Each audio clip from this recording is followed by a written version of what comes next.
Assalamualaikum warahmatullahi wabarakatuh. Waalaikumsalam warahmatullahi wabarakatuh. Ya sudah lah, mungkin ngantuk ya? Ngantuk tidak? Belum ya? Ngantuk karena semalam. Apakah semalam ada yang tidak tidur sama sekali? Enggak ya, turu kabeh. Pada diam semua. Oh. Ya, tadi siapa? Apakah ada yang tidak makan? Makan semua ya. Alhamdulillah, itu menandakan bahwa peserta saya khususnya yang berada di BIS 5 ini semuanya dalam keadaan sehat walafiat. Amin ya rabbal alamin. Semoga senantiasa ya selalu sehat walafiat. Amin. Dan kalau masih mau makan itu artinya masih sehat, karena makanan adalah sumber energi, sumber tenaga, sehingga selama kita masih mau melakukan aktivitas ya, mau melakukan kegiatan, bisa melakukan kegiatan, itu artinya kita pasti butuh asupan makanan. Nah, kalau yang sudah tidak doyan makan itu artinya ada sesuatu gangguan kesehatan di tubuhnya. Alhamdulillah peserta BIS 5, peserta saya khususnya ini semuanya sudah makan pagi, jadi semuanya sehat walafiat. Dan Bapak Ibu guru pendamping yang kami hormati serta adik-adik, kita langsung meluncur menuju ke kawasan Museum Dirgantara. Apakah ada yang sudah pernah ke Museum Dirgantara? Waktu SD mungkin study tour ke Jogja? Tidak ya. Nah, di Museum Dirgantara nanti adik-adik bisa melihat secara langsung pesawat terbang yang aslinya, meskipun di sana di Museum Dirgantara pesawat terbangnya nggak jalan ya. Itu pesawat terbang yang sudah tidak digunakan lagi, sudah tidak dioperasikan lagi, tapi itu pesawat terbang asli, bentuknya, wujudnya, besarnya, dan fasilitasnya juga masih sama seperti ketika masih dioperasikan. Nah, karena usianya yang sudah tidak layak lagi untuk diterbangkan, akhirnya dimuseumkan. Jadi di sana ada banyak sekali jenis-jenis pesawat terbang ya, dari pesawat yang paling kecil yang kita kenal dengan sebutan pesawat jenis capung gitu ya, yang hanya ditumpangi 2 orang, sampai pesawat jenis Airbus yang untuk pesawat komersil, pesawat untuk penumpang yang jumlah penumpangnya bisa ratusan orang. Jadi nanti adik-adik di setiap pesawat yang dipamerkan di Museum Dirgantara ada penjelasannya, ada keterangannya. Nanti adik-adik untuk bahan pembuatan karya tulis silahkan pesawatnya difoto, membuat karya tulis. Nanti adik-adik perlu keterangan-keterangan dari pesawat-pesawat yang ada di kawasan Museum Dirgantara. Nah, Museum Dirgantara sendiri berada di kawasan komplek TNI Angkatan Udara Yogyakarta ya, dan komplek lapangan udara Adi Sucipto ya. Jadi nanti ketika kita berada di Museum Dirgantara, adik-adik jangan kaget, ada banyak sekali pesawat-pesawat terbang yang mau take off ataupun landing. Take off itu apa? Take off itu berarti mau berangkat, mau terbang. Kalau landing mau turun ya.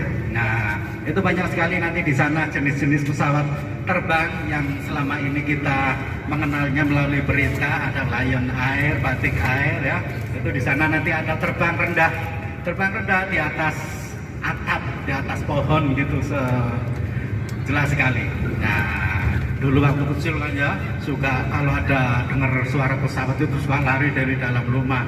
Kemudian lihat ke atas, wih, ono motor mabur, nah, semuanya keluar. Ya betul seperti itu. Dan nanti kita melihatnya jelas, selain yang berdiri di lapangan ataupun di hanggar ataupun di tempat pameran itu ya, gudang besar. Di situ isinya pesawat semua, itu hanggar pesawat untuk dipamerkan. Nanti kita akan ke sana.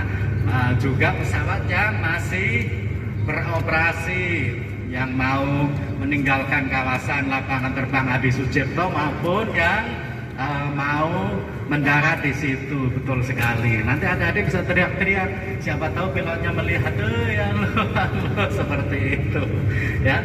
Jadi kita nanti langsung saja ya, begitu turun dari bis, kemudian berkumpul sebentar menunggu teman-teman kita dari bis yang lain turun juga, kemudian langsung mengikuti arahan dari kakak-kakak TL-nya ya, baik saya maupun teman-teman saya yang dari bis lain.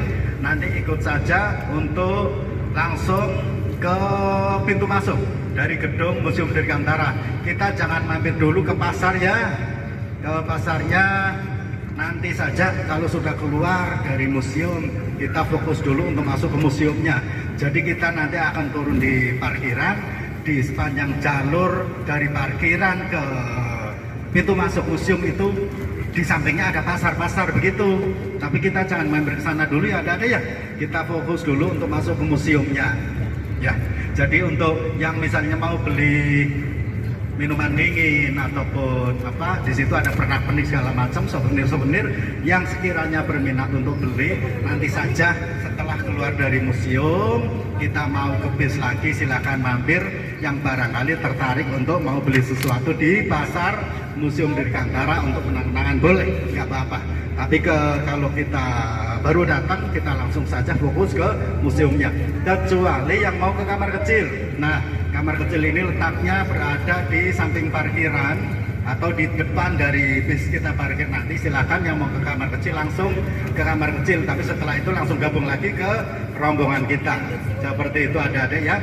Jadi silakan untuk bahan pembuatan karya tulis di foto semuanya. Mau lokasi pesawat-pesawatnya maupun lokasinya di kawasan Angkatan Udara Adi Sucipto ya. Jadi nanti adik-adik bisa dituangkan di situ melalui tulisan semuanya. Sebetulnya satu tempat ini bisa dijabarkan menjadi satu buku kalau adik-adik bisa ya. Tapi karena adik-adik masih dalam taraf belajar untuk pembuatan karya tulis, jadi nggak apa-apa digabung-gabung saja, itu malah bagus. Adik-adik tidak perlu berpikir keras untuk bahasa-bahasanya ya, karena banyak sekali tujuan kita baik hari ini maupun besok ya. Kita baru di satu tempat tujuan wisata tadi yaitu Pantai Kukup, jadi masih ada banyak sekali tempat yang harus kita kunjungi. Nah, ini sekedar informasi saja bahwa kita sekarang berada di kawasan Kabupaten Gunung Kidul adik-adik ya. Salah satu kabupaten yang berada di daerah istimewa Yogyakarta, Provinsi DIY. Nah, Kabupaten Gunung Kidul ini dulu ya tahun 2010 ke sana, sebelum media sosial mewabah, nah, orang-orang di seluruh pedesaan juga punya medsos. Sebelum adanya medsos, daerah Kabupaten Gunung Kidul ini bisa dikatakan masuk dalam kategori kabupaten miskin ya, di daerah Provinsi DIY, salah satu kabupaten yang minus seperti itu. Karena apa? Tanah, sebagian besar tanah di Kabupaten Gunung Kidul ini adalah tanah kapur, seperti yang ada dilihat ini ya. Itu tanah kapur. Lapisan tanah suburnya atau humusnya itu hanya kecil, hanya sedikit, sehingga tidak bisa untuk ditanami tanaman-tanaman yang menjadi bahan makanan pokok kita seperti padi, jagung. Itu susah sekali tumbuh di sini. Bisa tumbuh tapi tidak subur, sehingga di sini akhirnya dijadikan komoditi penghasil utama dari singkong, karena singkong bisa tumbuh bagus di sini ya.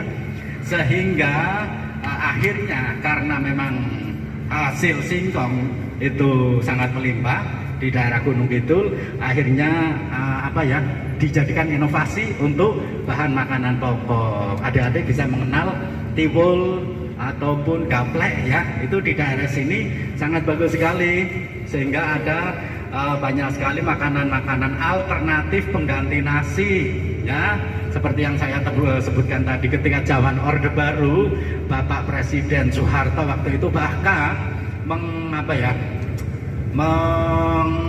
memberikan alternatif ya. Kita jangan terpaku kepada nasi saja, karena sebetulnya selain nasi juga ada beberapa makanan pokok yang menjadi alternatif pengganti nasi. Nah, maka tiwullah yang waktu itu disarankan seperti itu ya tadi ya. Kontur tanah di daerah Kabupaten Gunung Kidul ini memang selain